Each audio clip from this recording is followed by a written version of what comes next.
ओम अज्ञानतिमिरन्धस्य ज्ञानाञ्जनशलाखया चक्षुरुन्मीलितं येन तस्मै श्रीगुरुवे नमः। नमो ओम विष्णुपादाय कृष्णपृष्ठाय भूतले श्रीमते भक्तिवेदांत स्वामिन् इति नामिने। नमस्ते सरस्वते देवे गौरवाणी प्रचारिणे निर्विशेषा शून्यवादी पाश्चात्य देशतारिणे। जय श्री कृष्ण चैतन्य प्रभु नित्यानंद श्री अद्वैत गदाधर श्रीवासदि गौर भक्तवृंद। हरे कृष्णा कृष्ण कृष्णा हरे हरे, हरे राम राम राम हरे हरे। हरे कृष्णा। तो पिछली कथा में हम चर्चा कर रहे थे भगवान कृष्ण, अर्जुन और भीमसेन तीनों ब्राह्मण के रूप में जरासंध के पास में पहुंचे और वो कुछ मांग करते हैं। वो कहते हैं कि हम तुमसे कुछ मांगना चाहते हैं और तुम जो हो एक ब्राह्मण, हम ब्राह्मणों के रूप में हैं, वो हमें प्रदान करो। जरासंध को ज्ञात हो गया था, उसे देख करके समझ में आ गया था कि ये तीनों ब्राह्मण के वेश में हैं लेकिन ब्राह्मण नहीं हैं। फिर भी उसने निश्चय किया कि ये जो मांगने के लिए आए हैं मैं उन्हें देने के लिए तैयार हूं। तो जब वो इस प्रकार से तैयार हो गया और उसने कहा कि हे ब्राह्मणों, जो तुम मुझसे मांग करना चाहते हो वो मांग लो। अगर तुम चाहते हो कि ये शरीर मैं तुम्हें प्रदान कर दूं, इस शरीर का धड़ मैं तुम्हें प्रदान कर दूं, तो वो भी मैं उसके लिए तैयार हूं। तुम वो भी मुझसे मांग सकते हो और मैं तुम्हें वो दे दूंगा। ये कहने के पश्चात भगवान कृष्ण ने बता दिया। भगवान कृष्ण ने कहा, हे जरासंध, हम तुम्हें बताना चाहेंगे कि हम ब्राह्मण नहीं हैं, हम क्षत्रिय हैं। ये अर्जुन है। तो उन्होंने अर्जुन को दिखा करके कहा कि ये अर्जुन है और ये भीमसेन है और मैं तुम्हारा पुराना दुश्मन स्वयं कृष्णा हूं। तो जब इस प्रकार से भगवान कृष्ण ने सब कुछ सच सच बता दिया तो जरासंध जो है जोर जोर से हंसने लगा और कृष्ण ने कहा, अब हम तुमसे ये मांगना चाहते हैं कि तुम हमारे साथ में युद्ध करो। तो ऐसा सुनकर के जरासंध जोर जोर से हंसने लगा। उसने कहा कि हे कृष्ण, मैं तुम्हारी मांगों को जरूर पूरी करूंगा। अगर तुम्हारी मांग यही है कि तुम युद्ध करना चाहते हो, तुरंत तुम्हारी मांग को पूर्ण करूंगा। लेकिन मैं बता दूं कि मैं तुम्हारे साथ तो युद्ध नहीं करना चाहता हूं, क्योंकि तुम मेरे टक्कर के नहीं हो। मैंने देखा है कि तुम किस प्रकार से रण छोड़ करके भाग गए थे। मथुरा नगरी को छोड़ करके समुद्र में जाकर के तुमने जो है अपनी नगरी वहां पर बसा ली है। तो तुम्हारे जैसे रण छोड़ से तो मैं युद्ध नहीं करना चाहूंगा। और अर्जुन जो है वो मुझसे छोटा है, मेरे बराबर प्रतिद्वंदी नहीं है, उसके साथ भी मैं युद्ध नहीं करना चाहूंगा। हाँ, जहां तक ये भीमसेन है, ये मेरी टक्कर का है, इसके साथ में मैं युद्ध करने के लिए तैयार हूं। तो तब जरासंध ने अपना एक बड़ा ही भारी भरकम गदा अपने लिए ग्रहण किया और उसी प्रकार की गदा जो है भीमसेन को प्रदान की। और भीमसेन और जरासंध जो है अब ये सारे के सारे अपने नगर से बाहर जा करके उस अखाड़े के अंदर में अब वहां पर जो है उन्होंने युद्ध प्रारंभ किया। तो भागवत में बताया है जरासंध और भीमसेन बराबर की टक्कर के थे। जैसे पहले भी हमने इसकी चर्चा की थी, दोनों में लगभग 10,000 हाथियों के बराबर का बल था और गदा युद्ध में दोनों अत्यंत प्रवीण थे। ऐसा बताया जाता है कि जब दोनों ने युद्ध प्रारंभ वहां पर किया, इतनी प्रवीणता के साथ में, इतनी दक्षता के साथ में वो युद्ध कर रहे थे मानो आपने देखा होगा स्टेज के ऊपर जो आर्टिस्ट होता है, जिस प्रकार से वो ड्रामा करता है, इधर से उधर जाता है, इस प्रकार से प्रतीत होता था। इतने वो प्रवीण थे, इतने वो दक्ष थे उस युद्ध करने में। और भागवत में कहा है कि ये युद्ध जो है इतना घमासान था, ऐसा प्रतीत होता था कि मानो जब उनकी दोनों की गदाएं जब टकराती थी तो उससे जो ध्वनि निकलती थी, उससे जो शब्द निकलता था, ऐसा प्रतीत होता था मानो जैसे बवंडर हो, तूफान आ गया हो, और तूफान के समय में जब बिजली गरजती है जोर से और जिस प्रकार से गर्जन की आवाज आती है, इस प्रकार की गर्जना इन दोनों के गदा युद्ध से होती थी। ये भी उदाहरण भागवत में दिया है कि दोनों जो है इस प्रकार से लड़ रहे थे जैसे मानो दो बड़े बड़े मतवाले हाथी एक दूसरे के साथ में युद्ध करते हैं।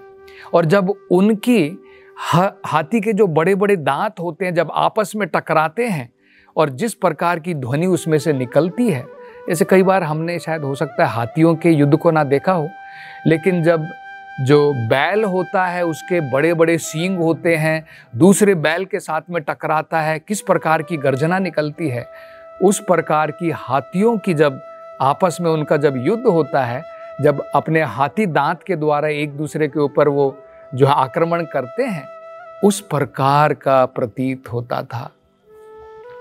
तो एक एक करके उनके गदा किस प्रकार से टूटते गए युद्ध करने के उपरांत, उसके बारे में भी भागवत में कहा है।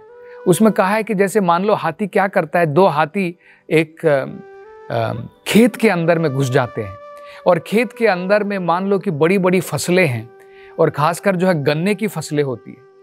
हाथी को जो है गन्ने बड़े प्रिय होते हैं, तो गन्ने को जो है पकड़ करके तोड़ लेता है, अपने सूंड में पकड़ लेता है और बाद में सूंड में पकड़ करके दूसरे हाथी के साथ में जब उसको मारता है, उस गन्ने के द्वारा तो क्या होता है, गन्ना टूट करके गिर जाता है। तो इसी प्रकार से जैसे हाथी जो है एक दूसरे के ऊपर गन्ने को पकड़ करके वार करते हैं और गन्ने टूट करके गिरते रहते हैं, इसी प्रकार से भीमसेन और जरासंध जब युद्ध कर रहे थे, एक एक करके उनकी जो है सारी गदा टूट गई। तो जब सारी गदाएं वहां पर समाप्त हो गई, खत्म हो गई, तब दोनों ने आपस में जो है अपने हाथों के द्वारा युद्ध प्रारंभ किया। तो ये युद्ध जो है भागवत में कहा है 27 दिन तक 27 डेज लगातार चलता रहा। सवेरे युद्ध करने के उपरांत शाम को जो है खेमे में जाकर के बैठ जाते। तो शाम के समय में ये वैदिक सभ्यता के अनुसार देखिए कितना महत्वपूर्ण है, युद्ध के समय में भी कितनी प्रकार के नियमों का पालन किया जाता था। सवेरे के समय में प्रतिद्वंदी की तरह युद्ध करते थे और शाम के समय मित्र की भांति बैठते थे, आपस में बातचीत भी करते थे, वार्तालाप करते थे। तो उस समय प्रतिद्वंदी नहीं रहते थे, उस समय मित्र की भांति रहते थे। तो ये अनेकों प्रकार के नियम होते हैं। तो 27 दिन तक इस प्रकार से लगातार जो है युद्ध चलता रहा और दोनों जो है इतने उत्साह के साथ में वो युद्ध कर रहे थे।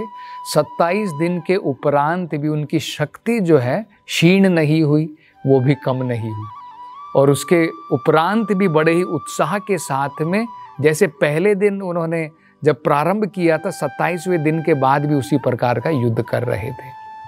तब भीमसेन जो है कृष्ण के पास में जाते हैं, बोलते हैं कि हे कृष्ण, मुझे ज्ञात हो गया है कि जरासंध जो है बड़ा ही शूरवीर है और मुझे नहीं लगता वो बिल्कुल मेरी बराबर की टक्कर का है।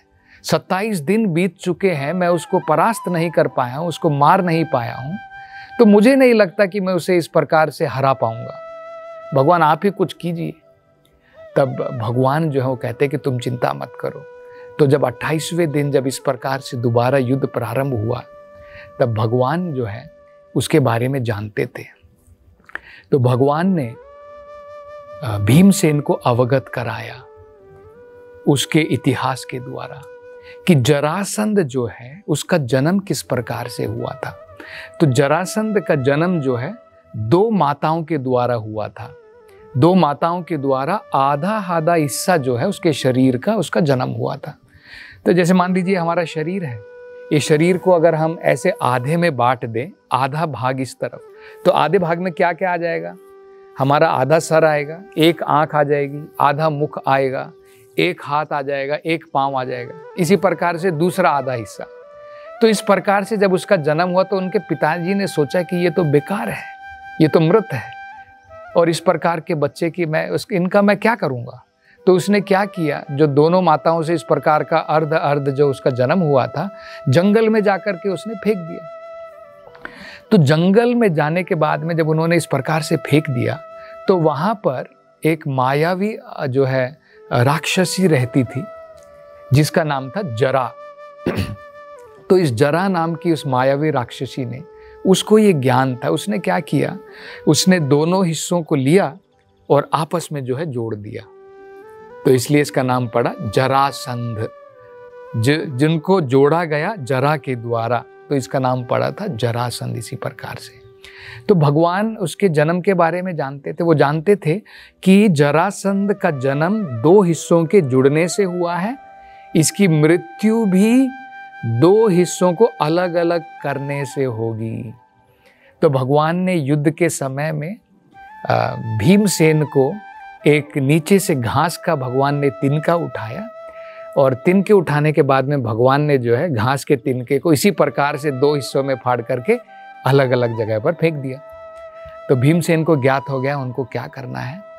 तो उस दिन के युद्ध में उन्होंने इसी प्रकार से जरासंध को, भीमसेन ने क्या किया, जरासंध को जमीन के ऊपर पटक दिया। पटकने के बाद में एक पांव से उसके एक पांव को दबा लिया, और दूसरे पांव से उन्होंने जो है जिस प्रकार से एक पांव को ऊपर की तरफ उठाते गए और उसके पूरे शरीर को 2 हिस्सों में बांट दिया, और 2 हिस्सों में बांटने के बाद दूर दूर जो है उन्होंने फेंक दिया, और इस प्रकार से जरासंध का वध हुआ। तो ये हम समझ सकते हैं भगवान कृष्ण जो है, ये वेदों के अंदर में कहा गया है, मारे कृष्णा राखे के, राखे कृष्णा मारे के। मतलब अगर भगवान कृष्ण किसी की रक्षा करना चाहते हैं, उसे कोई नहीं मार सकता है। जैसे प्रहलाद महाराज, भगवान ने उसकी रक्षा करने की ठान ली थी, उसे कोई नहीं मार सका। होलिका ने प्रयास किया उसको जलाने का, और हिरण्यकशिपु ने तो अनेकों प्रयास किए, लेकिन उसमें सब में विफल रहा। और अगर भगवान ने किसी की रक्षा करने की ठान ली है, उसे कोई नहीं मार सकता है। तो यहाँ पर जब भगवान ने ठान लिया था कि जरासंध का वध होना है, तो भगवान जो है वो सब कुछ कर सकते हैं। तो इस प्रकार से जरासंध का वहाँ पर वध हुआ, और जब लोगों को ये ज्ञात हुआ कि जरासंध का वहाँ पर वध हो गया है, तो जरासंध के जो मगध के जो वहाँ पर निवासी थे, सब जो है एक प्रकार से विलाप करने लगे। और बाद में जो 20,000 के ऊपर जो राजागण थे, जरासंध ने उनको क्या किया हुआ था, गुफा के अंदर में जा कर के जो है बंदी बना करके रखा था, बंद करके रखा था। तो दिन दिन बीतते जा रहे थे, ये सारे राजा जो हैं बिल्कुल शक्तिहीन हो चुके थे। भगवान कृष्ण वहाँ पर गए और इन सभी राजाओं को जो है, इन राजकुमारों को, राजाओं को वहाँ से बंदीपन से उन्होंने वहाँ से छुटकारा दिलाया। तो स्वयं भगवान कृष्ण वहाँ पर जाकर के देखते हैं कि किस प्रकार से ये सारे के सारे राजा जो हैं, इनका सारा शरीर एक प्रकार से सूख गया है, क्योंकि खाने पीने के लिए भी उनके लिए जो है बड़ी मुश्किल हो गई थी। वहाँ पर बंदी गृह के रूप में वहाँ पर थे, कौन उनकी जो है ज़रूरतों को वहाँ पर इस प्रकार से पूरी करता था। तो पूरे शरीर उनके जो है पीले पड़ चुके थे।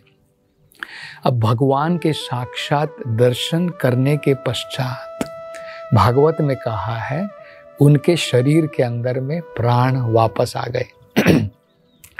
जिस प्रकार से कई बार हम लोग देखते हैं कि जब व्यक्ति जो है मृत हो जाता है, उसके सारे शरीर के अंदर से प्राण जब निकल जाते हैं, तो उसके अंदर में कोई जान नहीं रह जाती, उसके अंदर में कोई अट्रैक्शन नहीं रह जाता है।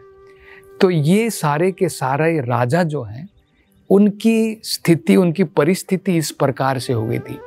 लेकिन अब भगवान के साक्षात दर्शन करने के पश्चात मानो उनके प्राण वापस शरीर के अंदर में लौट आए हों। और ये राजा जो है अत्यंत आनंद विभोर हो गए, प्रसन्न हो गए भगवान के वहाँ पर दर्शन प्राप्त करने के बाद में। और दर्शन प्राप्त करने के बाद में अब ये भगवान कृष्ण से अनेकों प्रकार की सुंदर प्रार्थनाएं करते हैं। वो कहते हैं कि हे भगवान, हम, क्योंकि ये सारे के सारे राजा जो हैं जरासंध की इस प्रकार की बंदी गृह में, उस गुफा के अंदर में इस प्रकार से बंद थे।